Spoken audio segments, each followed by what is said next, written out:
सिद्धि की शादी के बाद वो ससुराल चली जाती है। पीछे रह जाती है भाभी रानी। सिद्धि के ससुराल जाते ही भाभी कहती है, अरे वाह जी वाह, सारे कपड़े मेरे। हाय रे पैंट, अरे वाह वाह, मजा आ जाएगा। अरे ये सिद्धि की अलमारी के सामने खड़े होकर क्या बड़बड़ा रही है? जाकर देख मेहमानों को विदाई की मिठाई मिली कि नहीं। अब हाँ हाँ माँ जी, क्यों नहीं, लेकिन पहले कपड़े तो बदल लूं।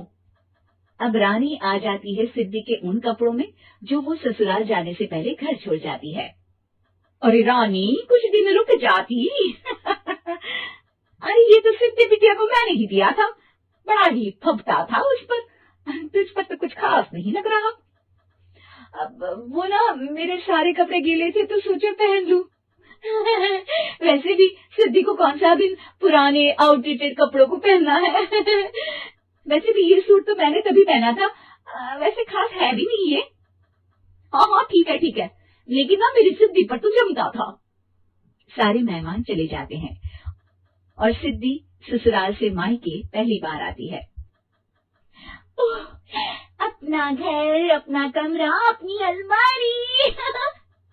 ये बोलकर जैसे ही सिद्धि अलमारी खोलती है तो सामने उसके कपड़ों की जगह कुछ और ही रखा होता है।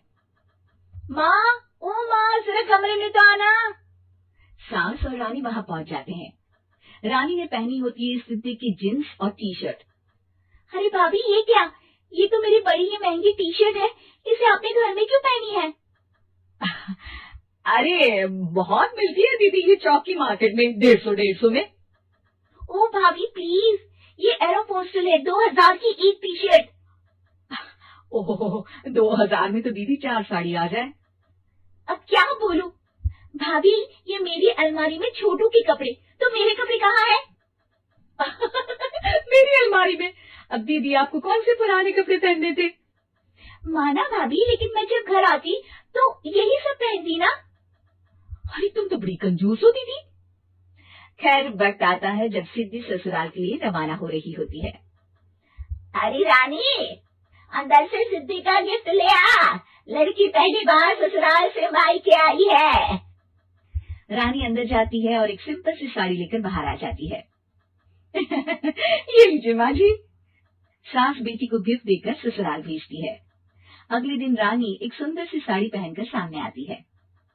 अरे रानी, ये तो वो साड़ी है जो मैंने सिद्धि को देने के लिए दी थी जब वो ससुराल ले जाती, लेकिन ये तूने कैसे पहन ली? अरे माँ जी, ये साड़ी तो मुझे बहुत पहले से ही पसंद थी, लेकिन चिंता न करिए, मैंने सिद्धि के लिए भी अच्छी सी साड़ी दी है। हाँ। तभी सिद्धि का फोन आता है। क्या माँ, कुछ अच्छा तो दिया होता ससुराल ले जाने के लिए, अरे पहले दिखा दिया होता। ये चमकते हुए पैकेट में नौकरानी वाली साड़ी मत दिया करो माँ। अरे बेटे, वो तेरी भाभी ने ना गलती से उससे पैकेट बदल गया। हाँ, मैं कल ही तेरे भाई के हाथ से तेरा वाला पैकेट भेज दूंगी। अरे रहने दो माँ, आई एम श्योर भाभी ने अभी वही साड़ी पहनी होगी जो तुमने मेरे लिए रखी थी, तुम तो समझ नहीं पाई उनको। खैर छोड़ो, मैं ज्यादा बोलती अच्छी नहीं लगती, रहने दो, आपको उन्हीं के साथ रहना है, फिर बात करेंगे। सास को रानी पर गुस्सा आ जाता है। वो उसके कमरे में जाती है जहाँ वो शादी का एल्बम देख रही होती है। रानी, मार्केट जाकर एक ऐसी ही साड़ी लेकर आ, कल प्रतीक जाकर सिद्धि के घर दे आएगा। अरे क्यों माँ जी, कितनी साड़ी देनी है दीदी को, यहाँ कोई सेल लगी है क्या?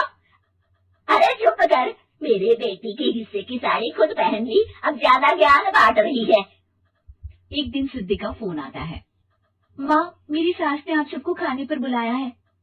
सारे लोग सिद्धि के ससुराल पहुँचते हैं। खाना खाकर वो लोग निकल रहे होते हैं कि सिद्धि की सास सभी को गिफ्ट देती है। अरे बहन जी, बेटी के घर का खाना खा लिया, यही बहुत है जो आप ऊपर से गिफ्ट भी दे रही है। अरे बहन जी, आप भी कहाँ इन बातों पर विश्वास कर रही हैं। सास सभी को गिफ्ट देती है, लेकिन रानी को जो साड़ी देती है वो अजीब सी हरे रंग की, लाल रंग की बड़ी छाप वाली होती है। अरे चीची, ये कौन पहनेगा? सासू माँ को तो जरी वाली इतनी सुंदर, और मेरे लिए ये नौकरानी वाली। अरे भाभी, दरअसल मैं जब भी घर आती थी आप वापसी में ऐसी ही साड़ी देती थी ना, तो माँ ने सोचा कि आपको आपकी पसंद की ही साड़ी क्यों न दी जाए। बेचारी रानी, बोलती भी तो क्या। सिद्धि और सास रानी का चेहरा देखकर हंसने लगती है। तो रानी समझ जाती है कि अपने ही बिछाए जाल में वो फंस चुकी है।